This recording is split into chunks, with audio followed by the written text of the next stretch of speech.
Welcome back to Living Local. We're in Somerville today, and joining us now we have DeMott here at DeMott Law Firm. And we're going to talk about, first off, we're going to talk about bankruptcy, which is the area of practice that you focus in. But before we get into that, let's just tell the people who you are. Tell us about yourself. Well, I'm an attorney here in Somerville. I grew up in Michigan, went to University of South Carolina. And, Yay! I love that. practiced up north for a while and then moved back in 2005. I have, I'm married, I have 3 daughters. They keep you busy, huh? So, that's been interesting at times. But yeah, definitely. 3 girls is a lot. Never a dull moment. Definitely. And you're definitely outvoted, I'm sure, quite often, right? Outvoted all the time. Yep. But you're relaxed. I've known you for years. So, all right, let's talk about we've discussed this many times before, when I've seen you around town, but when it comes to bankruptcy law, it's kind of a very special area, right? I mean, it takes a special type of person to do it. I know you're not going to say that about yourself, but it does. It's something that you really can't dabble with. I've done it since 1995, and I started out in more of a general practice where I did bankruptcy, I did criminal defense, I did family law, some litigation, some probate, and over the last about 10-15 years, I've concentrated my practice only in bankruptcy law and foreclosure defense, which is the other practice area we have. So really, the way I explain it, I'm a financial mess lawyer. If you've got a financial mess, that's what I deal with, and I like doing that, and I like it really more than the other areas of law I practice. So, but it's one of those things where you can't dabble in it. You have to really spend your time in it. Commit to it. Changes constantly, and commit to it. So when it comes to legislation and things like that, is that how it changes and evolves? Legislation, different administrative orders that come out of the court, different programs that come out of the court, different procedures from dealing with banks and stuff like that. Different. For example, when I started practicing, there was no such thing as mortgage modification. It just didn't exist. You paid your mortgage, or mortgages were explained to me in law school. If you pay, you stay, and that's it. There was no more to it than that. With some other aspects of mortgages, but you didn't have modification. There was just no such thing. If you defaulted, the only thing you could do is you either had to cure the arrearage, the number of months that you're behind, or you had to get into Chapter 13 and cure and maintain and catch up that arrearage over 5 years, up to 5 years. Okay. And now there's mortgage modification really came about as a result of the financial crisis of 2008. So that's just something totally different that didn't even exist at the time I started practicing law. And then there have been change after change after change with modification programs and those processes. And now our bankruptcy court has a mortgage modification program and is heavily involved in mortgage modification within Chapter 13.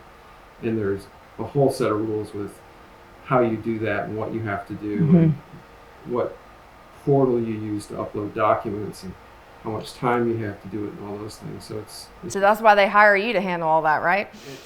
And you've got a great team here, okay? Right. So let's talk about your team, though. Kind of when it comes to handling these types of cases, I think there might be a stigma, or people might have some feelings, extra emotions that they're bringing in, right? Right. I mean, sometimes I joke with my clients. I sometimes feel like a priest. They come in and they're like, "Oh my gosh, it's the most horrible thing you've ever seen," and I've got this credit card debt, or I'm behind on my taxes, or I'm gonna lose my house, or whatever. They're just sort of ashamed.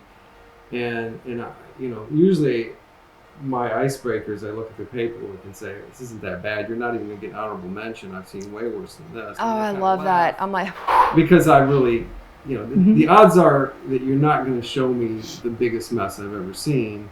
And the philosophy that we have here is we don't judge people, we solve their problems. It doesn't make any sense. It's sort of like if you're a doctor and someone's got lung cancer and they smoked all their life. They don't need to be told, smoking was a bad idea. They know that. So some of the people that come in here have made bad financial decisions.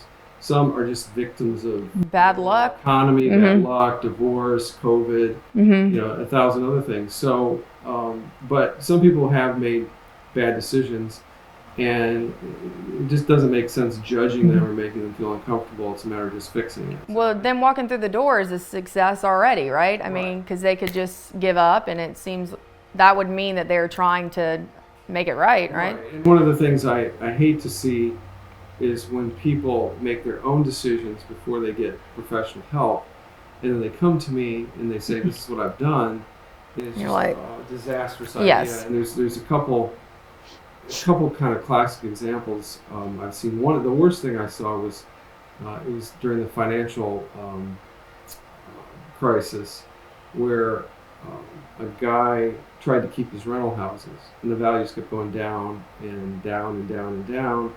And I think he ended up using $1 million of 401k money to keep those rentals afloat, and eventually lost the rentals. And the 401k funds are totally protected, so he could have just let the rentals go, kept the 401k money. But he was scrambling, trying to make decisions and fast. Sometimes you have to know when to cut your losses. And so I like to see, I had my mentor years ago told me, it's like if you've got a pain in your arm, you've got a broken arm.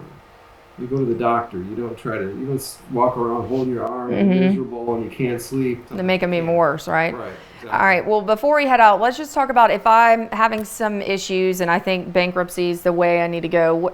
What do I do next if I want to come see you? Well, you just call or you email. We set up a free consult. You come in and we have you fill out a very simple 3-page consult form, and it gives me things like what real estate you own, what are your payments, what's it worth, what do you owe, what cars, what are those things worth, what are your payments, are you current, credit card and unsecured debt.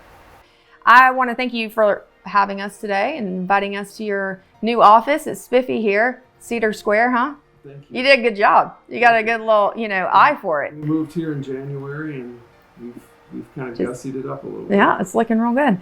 All right. Well, for more information, of course, you can head online to DeMottLawFirm.com. More Living Local is coming your way, so stay tuned. We'll be right back.